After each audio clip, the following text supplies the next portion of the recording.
Hey everybody, Happy New Year, Happy New Year, Happy New Year, season's greetings to everybody. Welcome back to Gigi's Comeback Corner. 2024 was a great one for us, and I'm hoping that 2025 will be an even better year. So, I feel like it's only right that I start things off with a legend, and not just any legend, a legend in the African mixed martial arts scene. So, yeah, let me introduce you guys to the person that I'm dealing with today, guys. I'm so happy that I finally got this man. I've been trying to lock him down for like a year. So, you can imagine. But um as confirmed today, UAE Warriors 56 and 57 is taking place in just a week's time. And one of the people that will be headlining that card is on this very show today. Okay. I've got someone who's a promoter, someone who's an entrepreneur, someone who's a mixed martial artist above it all. You know what I'm saying? And his name is Demarte The Wolf Pena. Wow, Demarte, what an intro. Thanks for having me. welcome to the channel. Thank you so much. I really appreciate it. How are you? I'm well, I'm well. I got next week is a week out. I mean, not next week. Tomorrow is a week out, and then obviously going to be a week. So the fight, I feel good. I think the most important thing that I find that I've mastered my weight cut. Before I used to worry a little bit too far out before my fights when you start cutting weights and everything. But now, just walking around my normal weights, I'm not worried too much about the weights. I know as soon as I get there, probably from Saturday, then I start focusing on my weight, get it down, and then go and handle business. That's very interesting, actually, because I know when you started off your MMA career, you started off as a featherweight, and then you became a bantamweight. So is that what actually informed that decision for you? So you remember a while ago, EFC never had a bantamweight division. It was only featherweights. Mm. So at that stage, I was walking around like 62, 63. And obviously, featherweight is 66, so I was a lot lighter. And then throughout my career, then I started to gain a little bit more weight. So, but bantamweight is my right division. I don't think I'm a flyweight. I carry a little bit more muscle. I'm not tall for. I'm not a tall bantamweight, but I feel I'm a stocky bantamweight. And I think in terms of the flyweight, I'm just carry too much muscle, and I won't be able to make flyweight. And definitely, I'm not. I mean, I won't be able to make flyweight, but definitely, I'm not a featherweight either. I'm too small. Yeah. I'm sure the flyweights are happy to hear that because trust me, they don't want that smoke in their division. I also don't want that smoke there because making the weight is probably going to be worse than the fight. So bantamweight is my division. The weight cut is still very difficult, but at least it's difficult enough that you still make it. But I feel like the Yeah. featherweights now they're just massive, and then the flyweights. I think if I could make flyweight, it would probably be ideal. But I think I'm just carrying too much muscle. Okay, makes sense, makes sense. Now, Demar, you've had such an illustrious career. You fought in the EFC, you fought at UAE Warriors, you fought ARES. ARES FC. Yeah. You know what I'm saying? Like you've done it all. What would you say is the proudest moment of your career thus far? Wow, geez, there's so many moments. But I think I always feel like the first title win is probably the best. I think when I fought Leo Gloss, when I became the featherweight champion in the UFC the first time, I think that just shows you like, wow, all this work you've been putting in is worth it. And then afterwards, you believe it more. If you can get one title, you can defend, you can get more. So I think that's one for sure. But my ultimate goal still hasn't been completed yet, which hopefully this year we can push for that. Ooh, okay. Yeah. Well, we're gonna come around to that ultimate goal of yours, right? But before we get there, right? Comparing all these different promotions that you fought at and all of that, and I guess the level of competition and toughness and all of that. How would you compare these promotions that you've been with? I think initially in the UFC, it was a case of not a lot of people knew the ground game at that stage. It was back in 2011 when I started fighting. It was more of a striking base. If you had a good grappling base, you had an advantage. And then throughout the years, obviously, in the UFC, more people started to know how to grapple better. I think I had a huge advantage at that stage because I knew how to rest. I knew a little bit of more jiu-jitsu than the other guys. So I just predominantly took the fight to the ground. But then that kind of style wasn't that appealing. As my career progressed, I was focusing a lot more on my striking, which I've shown I think in my last maybe 4 or 5 fights. was more striking involved, and obviously if it went to the ground, I still have that base. So I think in EFC things have changed now. It's a little bit more competitive. A lot more guys know ground. It's not just a case of that this person takes this person to the ground, it's over. So EFC has progressed. I think it's become more well-rounded. But it's I think the level of grappling is still not as like a high level, like world-class level from most athletes. A few athletes in the EFC are world-class.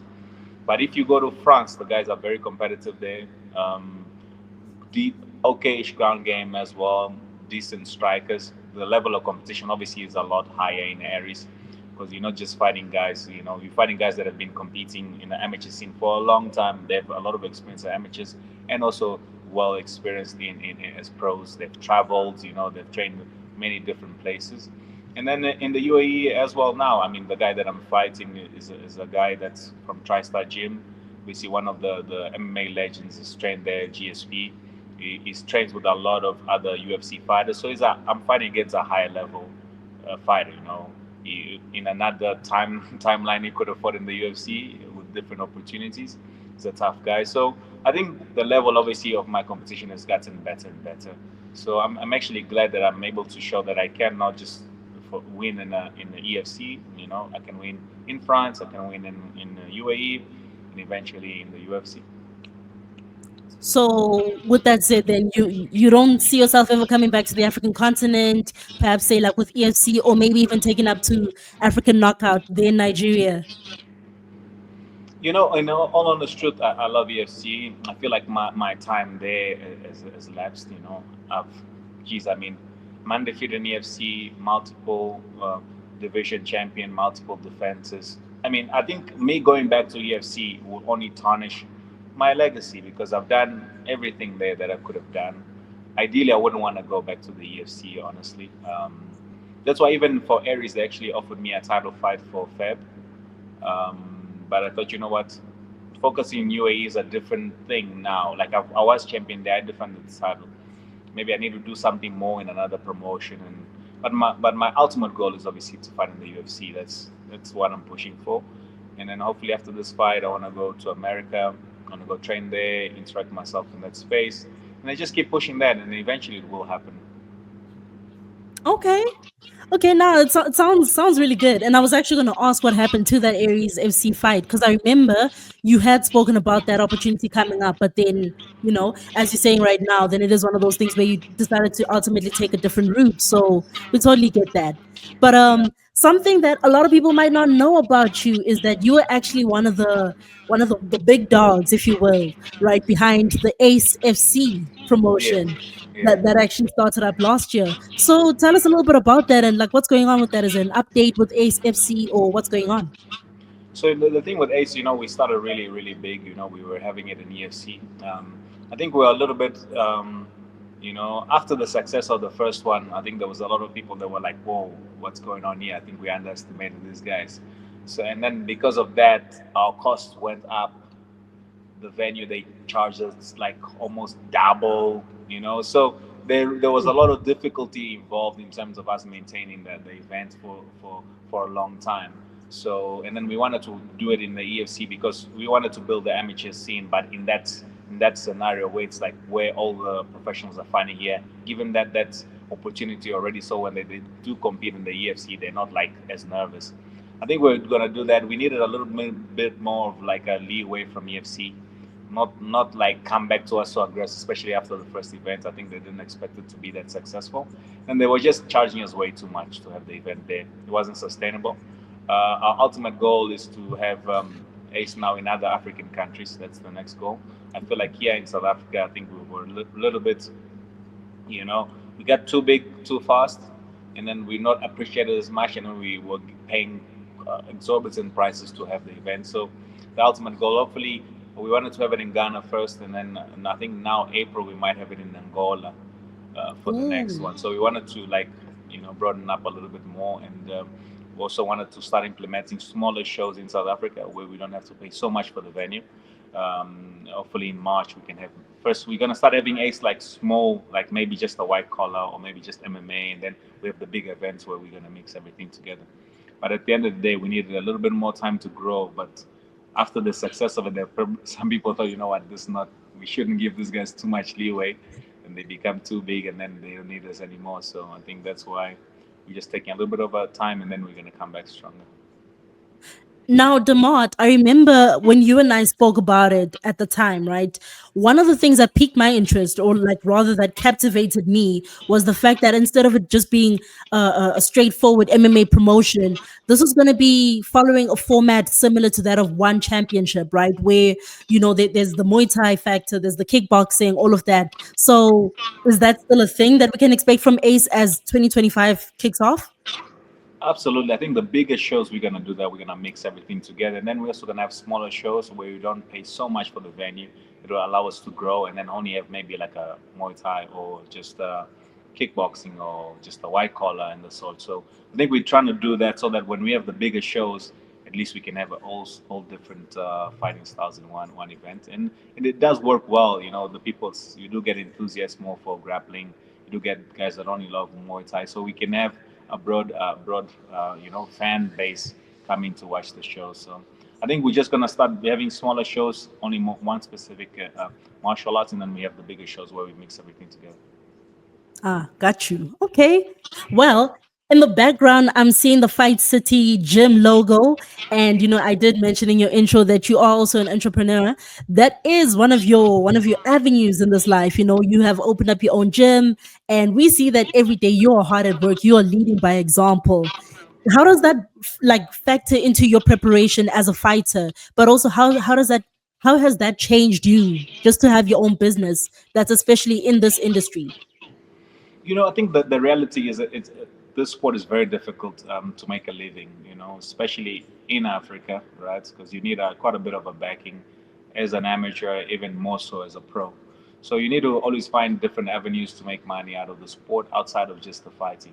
A lot of us fighters, we obviously have clients and we try to sell things. We have like myself, I have my own gym, but it's very very difficult, to be honest. So for me, I feel like I've tried most things in terms of the fighting, having a brand, the gym now, the promotion and the sorts. You do find that it's the we are too small still here to be sustainable. So you have to also bring it back a little bit, not be as aggressive with things. Because I still sell gear, I still sell some training dummies, but not as aggressive because sometimes you go too aggressive and then the market is way too small. You have to build just slowly. I think having a gym is a better way. You can still sell gear, you can still have clients, you can still have a place to train. You're not as aggressive as long as the gym is obviously maintaining itself. And then the focus is not as much for the fighters because most fighters can't afford to pay to train, most amateurs, and the pros don't really pay. So you need to focus more on the general public, those who want to just learn how to defend themselves. And then through that, you can now start implementing a little bit of the fighting. So you can't be too focused on the fighting because the market is way too small and it's not that famous, like mainstream way. If you have one famous guy like a Dricus Plessis training in your gym and then it's going to bring people in. They're like the outliers where they have a massive guy, let's say in CIT, where just more people want to go there just to see him. So I think all the other gyms, we need that superstar, global superstar, like in the UFC, who's a champion to draw more people in. Otherwise, you need to just stay on the grind, focus on everyday people that just want to learn how to defend themselves and do a little bit of fitness. Yeah. And now, Demont, you're actually mentioning, Dricus Duplessis, and that is somebody that we've seen you train with sometimes, the likes of Dricus Duplessis, Cameron Saaiman, the whole gang over there at Team CIT. How does that work for you? And like, what relationship do you have with Team CIT? Look at now at the moment, Morne Visser is my head coach. So basically, he's my head coach, and then I have other different coaches. I have striking coaches, grappling coaches, and the sorts. I'm part of Team CIT. Obviously, I train there about 4 times in the week. It's so convenient for me having my own gym because I can come early in the morning here, do my own session, then go to Pretoria, go train there, come back, train in my own gym. So it gives me that flexibility to do that. So definitely CIT is my team. I'm happy there. It's also good to be part of winners. You always want to associate yourself with the winners, and then they're winners. They have obviously Cameron Saaiman, an exceptional fighter. He's doing very well in the Mm. UFC. Obviously, had just a few stumbles along the way, but we've seen how skilled he is. And then, what can you say about Dricus Plessis, man? The guy's a warrior.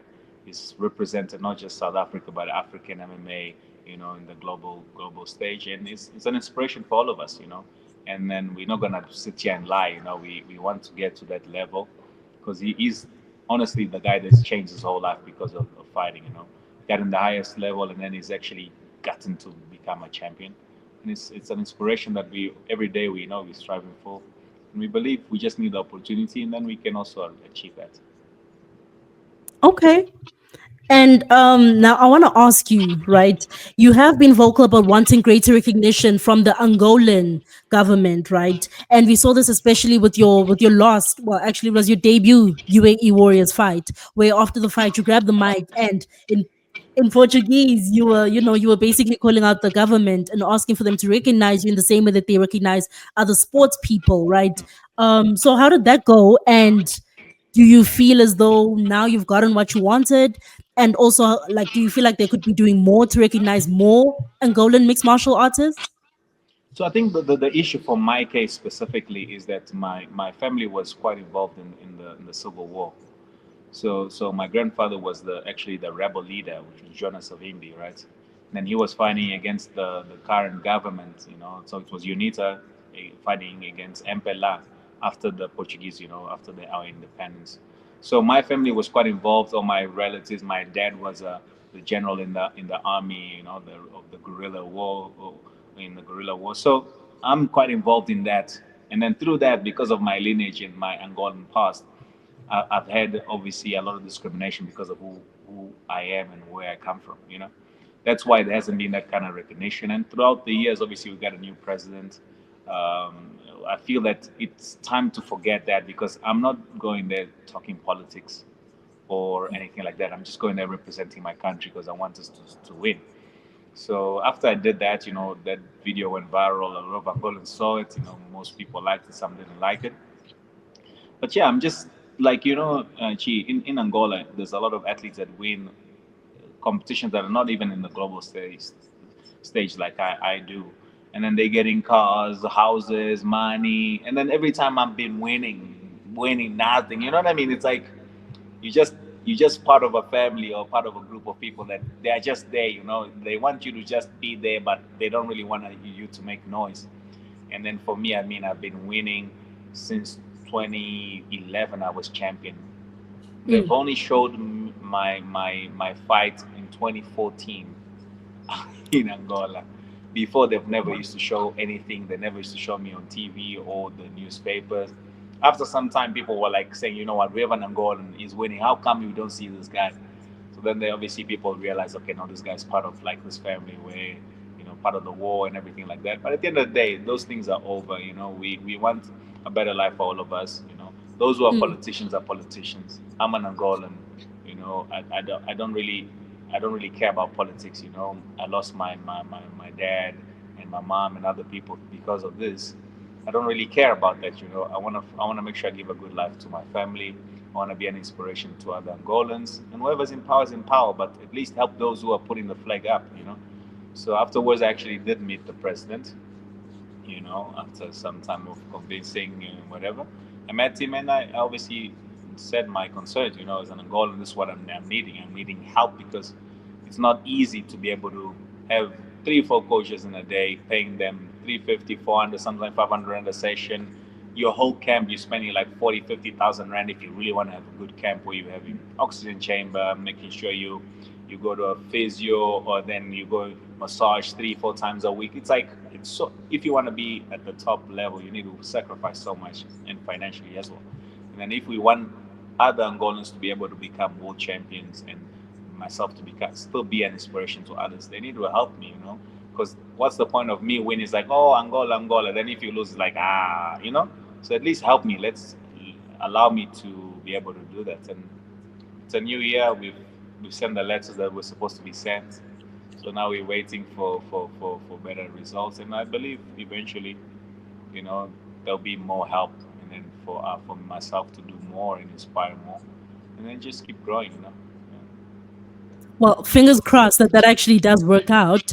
Um, I wanted to ask then, right? So Angolan MMA here on the African continent, right? Yeah. Rather, let me say it like this: Angola is quite a prominent contributor to African MMA here on the continent, especially on the amateur circuit, right? But we don't really see it that much on the global professional scene. So, what does it mean for you to be walking into UAE Warriors 56, the main event, and you know that you're Again, going to be carrying the whole nation of Angola on your back? You're going to be representing. I mean, what can I say? I think I was thinking about this is my 20th fight, eh? And then Ooh, I've main evented maybe 13, 14 fights maybe or more. A lot, eh? It's like a I just feel lot. like the next thing now, I'm gonna go in this fight. I'm gonna go put pressure so much in this guy, finish him, put on another spectacular show. I feel like, man, if I have to fight one more fight, I'll fight one. But at the end of the day, I honestly believe I'm a world class fighter. I've shown my style has grown so much. It's entertaining. It's not like a fight where you like grab someone, hold them down. You know what I mean? It's like I've evolved as a fighter. So I've always carried that, that I'm representing my country, not just my country. I've been in South Africa most of my life, more than in Angola. I feel like I represent South Africa, represents Angola, represent Africans, and also globally. I mean, I also have a lot of fans globally. So I feel like, I'm in a position where honestly, it's that time. I need to go in there. I know I need to put on a show. I need to go finish this guy. Afterwards, I already have my visa for America. I'm going to America. I'm gonna go train a little bit. I want to go meet Dana White. I need to make those moves, and it's important now to do that. And yeah, man, I'm a world class fighter, and I deserve to fight in the UFC, man. I know it. So yeah, I've carried that for the last few years, and then I'm gonna continue to do that, whatever it takes. I feel like I'm just getting started. Yeah. So, Demar, I'm hearing you talking about like, finishing this fight, right? And all of that. Now, as far as I know, Xavier Alaoui, who's your opponent, he has a strong wrestling base and notable judo skills. Yeah. So, how have you prepared to actually counter all of this so that you can get the finish that you desire? Look, I mean, his striking is honestly is not the highest level striker. He likes to counter with the right hand. Is more straight down the pipe. He tries to take you down, and then he goes for submission if he goes to the ground. Uh, if he wants to take me down, clinching, he won't never take me down, honestly. I don't think he can hip throw me. Maybe double legs will have a better chance, but he doesn't do that much often. I feel like he's my height or a little bit shorter, so it's a lot of advantage to me. I think every time I spar or train with someone who's my height or smaller, they have no chance. No chance. Like, I think on the striking, I'm going to be a lot faster than him. On the clinch as well, even if he does take me down, which can happen, I feel like he won't submit me. So my goal is honestly, like my last fight, as soon as the bell starts, I'm gonna go for him. I'm gonna put pressure on him, consistent pressure until the fight is over. And then I feel like the only reason I didn't finish my last opponent because the guy was a tough dude. I rocked him so many times. He just, he was just there. So for me now, this fight, same thing, same mentality. Put pressure forward, come for him, trying to knock him out. And then he's fast with the counters, but I feel like he's very one-dimensional. And I'll catch him. I think I'm finishing this guy second round, and even on the ground, I mean, I'm very good grappler. I mean, my wrestling is better than this guy. Maybe the submission I have to watch a lot more. But like I said, I'm gonna put pressure on him from the beginning of the fight until he breaks. He's a tough guy, but I feel like I can hurt him and I can finish him. Yeah. Now, Demar, you were talking about like, you already having your US visa and you're good to go to the US, right? So then after this fight, is this not like a fight that's like maybe starting your campaign towards getting a UAE Warriors title? No? Is your Look, next goal just the US? Look, I mean, to get a title is nice. I mean, they offered me another title fight in ARES. I mean, it's nice to be a champion. I've been a champion all my career, basically. My third fight, I became a champion. So to become a champion is like, yeah, I'm a champion. I know I'm a champion. Like, what more? Like, another UAE Warriors title. Okay, cool stuff, right? I need to go and put on shows. If you look at the fight that I had lost in ARES against Louis Scott, I feel like maybe I've done enough, but anyways, they gave it to him. But it was a good fight. We came in there, we fought hard, and it was a good fight. My last fight, I put pressure on him, almost finished. It was a good fight. When I became champion in ARES, it was a good fight. We put on a show. So that's what I've been doing in my last few fights. You can't say, no, this guy's like, even if he goes in, if he's going to be a baller. No, I'm going there, I'm going to fight. I can strike, I can grapple. So at the end of the day, I feel like, I know how to win a fight, but now I'm winning fights entertainingly. I'm going there, I'm going to fight. So me putting another performance, hopefully getting a finish in this coming fight. Just like I want to be in a position where I can't be denied anymore, you know. And Yeah. I've been pushing. Obviously, hopefully, I know Dricus is gonna win the fight again. Now it's the more he wins, and also Cameron Saaiman getting other guys in there in the UFC from CIT. I think everything is just coming together so well. And then I have to do my part, I have to do my part. I have to go there and put on an amazing show, and that's what I'm gonna do. I know I can fight. I can go in there and wrestle this guy. I can go in there, do jiu-jitsu or judo, or just strike. And I know I'm a better fighter than he is. Now, we know that there is a relationship between the UFC and UAE Warriors, right? With UAE Warriors even broadcasting on the UFC Fight Pass. That's where you can catch it, guys. But yeah, so do you feel like this fight then is your final step, essentially, to get recognized and to actually get that call from the UFC? Yeah, I mean, let's say my last fight when I did the spinning back fist and then hook, and then if he finished him, I possibly that could have gone viral. Maybe it's like, it was such a nice move. Just the guy just didn't want to go away. But my goal, honestly, like I've been doing for my fights, is like I'm gonna go in there. I'm gonna put pressure on you. I'm gonna kill you. That's it. Like I'm going to go and kill you. That's my mentality. First bell, I'm going there putting pressure on you. Eventually, it will be a good fight because I'm constantly coming to fight you, and then I catch you nice. You're gonna sleep. And then I feel I'm a lot stronger. My last fight, I wasn't able to grapple that much because I'd broken my hand in 2023, and it hasn't been that well. So I haven't been able to grapple well. When I fought Lee Scott, I hadn't grappled once for that fight. My last fight, I grappled a little bit more, but now my hand is almost 100%. So, and I've been grappling more. So, the grappling exchanges, you'll never have an advantage on me. The striking, my power is increased. I feel like I'm hitting a lot harder. And then if, like I said, it looks muscular, but I don't think it's stronger than me. I haven't trained with I haven't fought a bantamweight stronger than me, never. So I've never had an issue with someone stronger than me in a fight, and I feel like I'm stronger than this kid. He's confident, talks a lot, but I think I'm just my experience just too much. Demarte, who can we expect to see in your corner? Now, you said Coach Morne Visser is going to be in your corner, right? And he's your head coach. But who else will be in your corner? So Morne won't go. Obviously now Dricus is fighting next month on the 8th of Yeah. Feb, 9th Feb. So he won't go. Zondi again will be there, and then my professor of Brazilian Jiu-Jitsu, Rodolfo, lives in Dubai. He was also obviously going to be there, and then Stefan Pretorius from CIT, because we have other two CIT fighters fighting, Zico, and then also Dante. Dante that also trained with me is now in CIT. So Yes.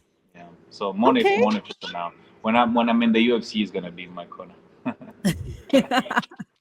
Awesome. Awesome. Yeah. But when you eventually do step away from competition, right? Like now let's look like in the future, right? You've accomplished everything that you ever wanted to do. You fought in the UFC, you've done it all. What's your ultimate goal once it's all said and done? Wow. I used to think a lot about that before, but I want to be like a David Goggins, where if I'm not fighting, right, I'm still like competitive. I'm still training.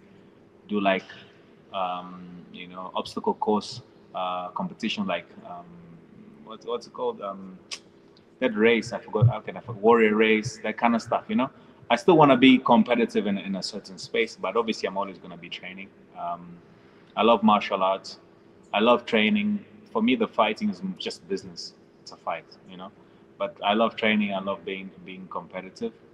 And then I feel like, when it's time to stop, also be a case of like, if younger guys are handling me and I feel like, this is not for me anymore, then I'll just stop. But that doesn't happen. Like, I train with younger guys, no one handles me. So I feel like, what, I can still do this, you know, good years ahead of me. And these are my best years because I've grown into who I am as a fighter. I know exactly the process that it takes when I'm in there, how I'm feeling. So it's a lot of things that takes so much time. I feel like I'm there, and then it's just a matter of like, you know what, just go and execute because I have the skill. I know what it takes. I've been through wars. I've been through dominant performances. I feel like it's my time. And tomorrow, not tomorrow, say tomorrow. Next week on Thursday, I'm gonna go in there, look dead in the guy's eyes. Once the bell goes, I'm putting pressure, and that's the goal is to finish and is to hurt him. Yeah. Now, Demarte, what is your message to fight fans? Why should fight fans tune in and watch UAE Warriors 56 on Thursday, the 16th of January? And why especially should they actually be supporting you? You know what I'm saying? Yeah. At the end of the day, you're gonna watch a guy that has been doing this for so long, been multiple champion, very experienced fighter, someone who's a warrior, resilient. Is gonna go in there, put on a show, and at the end of the day, an African, Arabia versus Africa. If you're an African, support African side, but just the love of sports and combat. That's ultimately it. If you watch my recent fights, you can see the dominance. The skill level is extremely high, world class level, and it's what more can we say? Awesome, awesome. Now, ahead of that, though, Demarte, then this is my final thing, of course. Where can people find you on social media? Where can people keep up with the story and see you as you train in preparation for this event? Look, I'm most active on Instagram at Demarte Pena, and obviously Facebook as well, just Demarte Pena. I am also on TikTok, but not so much, mostly on Instagram. So you can just follow me on Instagram, keep in touch, pushing always, trying to also elevate the band, like always trying to step up, move, to the next level. But I feel like in Africa, we are at that level. We've shown that we can be competitive in the world stage, and gonna keep winning. Support the fighters. Those who can. Reach out to us, see how we can help us, and then also just to elevate the sport. Awesome, awesome, awesome. I will definitely also link Demarte Pena's social media down below. Be sure to go follow him, check him out, and support him, guys. But beyond that, catch Demarte Pena in action at UAE Warriors 56 So on Thursday, the 16th of January against Xavier Alaoui. That's the main event that will be live from the Space 42 Arena in Abu Dhabi, UAE. But Demarte, thank you so, so much for thank you, coming on. Gigi. I appreciate you. Appreciate it. Thank you. See you soon. Ciao. Bye.